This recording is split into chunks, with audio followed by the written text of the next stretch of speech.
without further ado, the person that is responsible for this event and the one who wrote the book for you today, may I present to you my very, very good friend and an award-winning journalist, Miss Michelle Baltazar.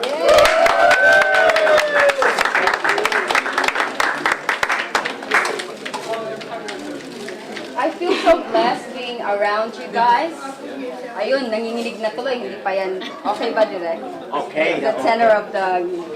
But from the bottom of my heart, thank you so much for spending some time of the long weekend with me. And I know each and every one of you have touched my life, and you're all very close to me. These are all my close family and friends here today. Just quickly about the book, it was something that I wrote 4 years ago, and it was on the back of 10 days I spent in Manila, the capital of the Philippines, and proudly sponsored by Philippine Airlines and the Philippine Tourism Board.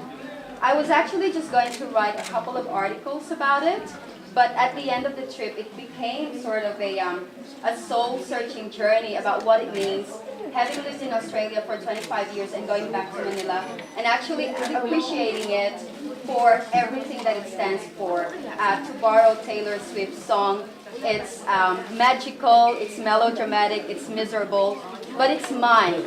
And everyone here knows that Manila is ours, and we all have our favorite places to go, people that we hang out with, family that we always come back to.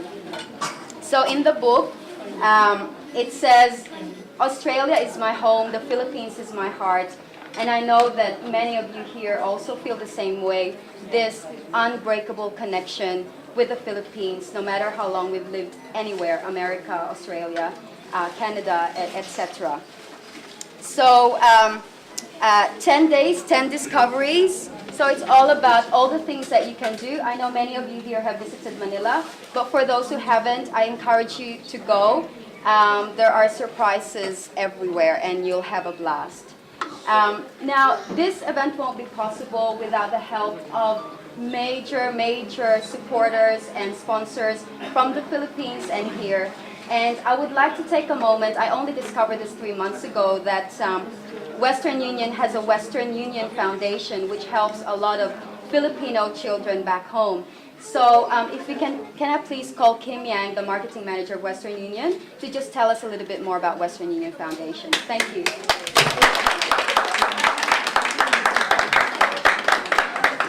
Hi everyone, I'm Kim. I'm very, very honoured to be here. Michelle's invited me here through a chance meeting we had a few months ago. I think, I do look after the Filipino community through my job, and it's kind of the first time I've actually gotten close to the Filipino community, I have to say, so I'm very happy. And you guys have really opened up a new world for me, because you are so happy and warm and lovely, and I love coming to all your events, I have to say. I think I've been to the most Filipino event I could possibly do in the last 12 months, all over this country. As Michelle mentioned, we do have a WOO Foundation. Western Union is a very socially aware corporate. In 2001, we've built this non-for-profit organization. Basically, it's all the Western Union people around the world working together to generate money to help either for disaster relief or to, the Western Union Foundation's key focus is education. We think that education is a path to a better economic opportunity, and everything that we do surrounds education, I have to say. Even the Australia team, last year the office alone raised about $50,000 with UNICEF, and that's gone to disaster relief in Manila as well, and some went to we're working with UNICEF this year. It's a class in a box. Basically, it's a little box, it's got the whole classroom requirement in there. This gets shipped off to all over the world, basically for people who don't have access to schools, or if they have just had a disaster, they're in a camp and there is no schools around. As long as there is a teacher and you have this box, you can open it up and all the equipment is there, including notebooks, pencils, blackboards and everything. And the kids there could actually have an education in those times. And we'll continue to do this this year again, and we've started already. So hopefully we'll get some really good news about how many people we've touched this year with this project. And again, I have to say, Michelle's book is very, very good. I've never been to Philippines, so after reading this book, I have to say, I'm eagering to book my tickets. As long as my manager approves my leave, I will be on the next flight there. Oh, Thank you. Thank you.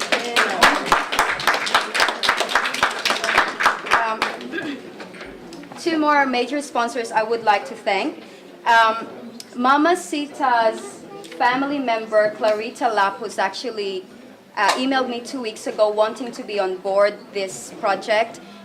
Loves the concept of Love Manila, and as you know, we have 10 different canapes today, and I hope that you get to enjoy each of them. And if you haven't eaten, please go to anyone with a red shirt, and they'll be able to feed you and keep you full. So I would like to thank our food partner, Mama Sita, who was recently granted a commemorative stamp by the Philippine Postal Corp because Philippine food history is not complete without taking into account the role of Teresita Mama Sita Reyes for bringing up with us today award-winning chef Neria Soliman, who prepared for us two delicious Filipino dish, Tita Neria,